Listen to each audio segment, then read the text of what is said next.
Bonjour à tous, c'est Caro. Si vous êtes actuellement salarié en période d'essai et que vous souhaitez quitter votre entreprise du jour au lendemain, stop, ne faites pas ça. Inversement, si vous venez d'embaucher un salarié, que celui-ci est toujours en période d'essai et que vous souhaitez le mettre à la porte du jour au lendemain, stop, ne faites pas ça. Le Code du travail vous impose en effet de respecter un certain délai appelé délai de prévenance. Vous allez voir, c'est un concept que je trouve assez simple, mais qu'il vous faut absolument connaître. Le délai de prévenance est un délai que je dois absolument respecter si je veux rompre mon contrat de travail alors que la période d'essai est toujours en cours. Plus précisément, il s'agit d'un délai qui est compris entre le moment où j'informe la partie adverse de ma décision de rompre le contrat et le moment où la rupture du contrat de travail prend effet, où la rupture devient effective.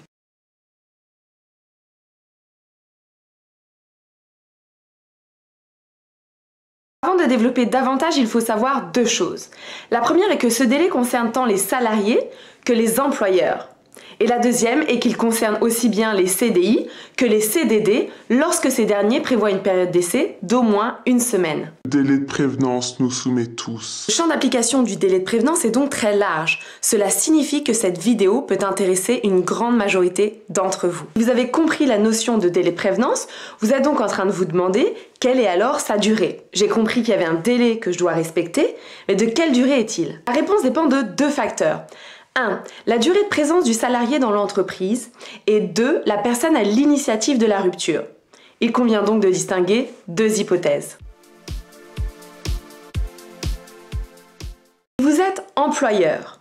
Alors dans ce cas, vous devez respecter un délai de prévenance de, tenez-vous bien, je prends mes notes pour ne pas me tromper, 24 heures si le salarié est présent dans l'entreprise depuis moins de 8 jours, 48 heures entre 8 jours et 1 mois de présence du salarié dans l'entreprise, 2 semaines après 1 mois de présence du salarié dans l'entreprise et 1 mois après 3 mois de présence du salarié dans l'entreprise. Employeur, s'il vous plaît, soyez vigilants.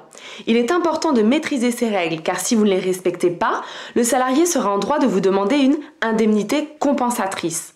Concrètement, cela signifie que vous lui devrez une somme égale au montant du salaire qu'il aurait perçu s'il avait continué à travailler jusqu'à la fin du délai de prévenance. Indemnité de congé payé comprise. Pas ton cash. Dit plus simplement, vous devrez continuer à payer votre salarié comme s'il avait été dans l'entreprise, à bosser, alors qu'il aurait été toute la journée à regarder des séries chez lui. Dernière remarque pour vous, chers employeurs. Pour être tout à fait complète dans mon propos, je dois vous dire qu'il existe une exception au paiement de cette indemnité compensatrice. Elle ne sera pas due si votre salarié a commis une faute grave. Alors je reviendrai dans une autre vidéo sur la notion de faute grave, simplement je voulais que vous sachiez qu'en pareille hypothèse, aucune indemnité n'est due. Si vous êtes salarié, vous devez vous aussi respecter un délai de prévenance si vous êtes à l'initiative de la rupture de la période d'essai. Celui-ci est de 24 heures si vous êtes dans l'entreprise depuis moins de 8 jours et 48 heures si vous êtes dans l'entreprise depuis 8 jours ou plus. C'est un petit peu moins compliqué que pour l'employeur. Au total, si on résume, ça donne ça.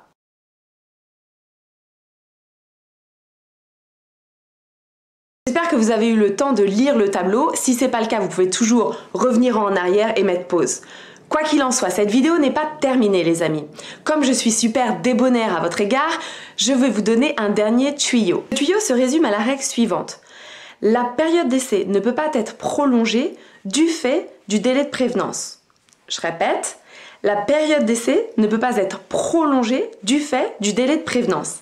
J'insiste, c'est crucial que vous compreniez ce point-là. Imaginons ensemble la situation suivante.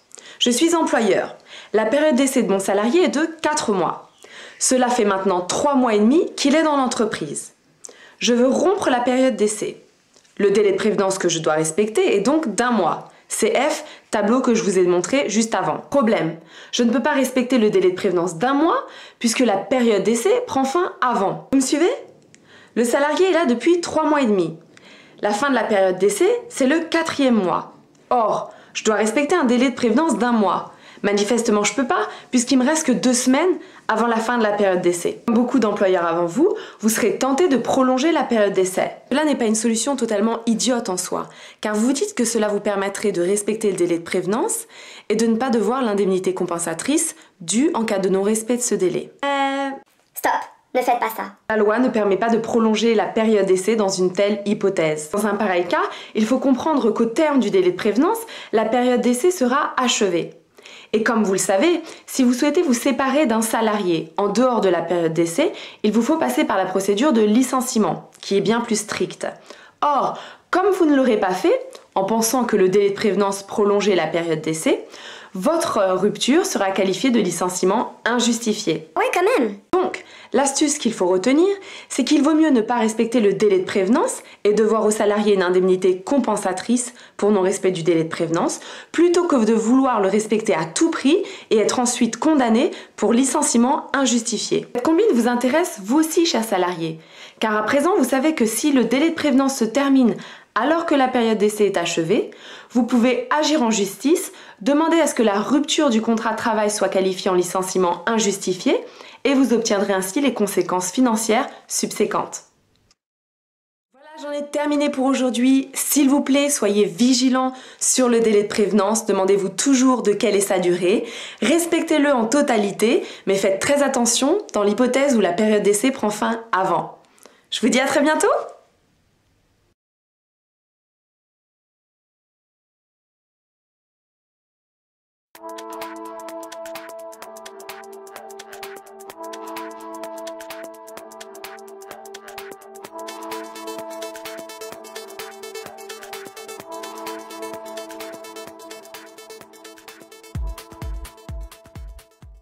Ce délai concerne aussi bien les employeurs que les salariés. 2. Non, c'est pas 2 ça. Ça, c'est 2. La réponse dépend de... Tu recommences à scier, c'est pas possible, j'ai besoin de calme. Sachez qu'il Il continue à taper avec son marteau, quoi. Je souhaite rompre la rupture... non, je souhaite pas rompre une rupture. Ça fait bien plus strict. Punaise de moustique, là. Vous obtiendrez ainsi... Pourquoi je perds mon idée tout d'un coup?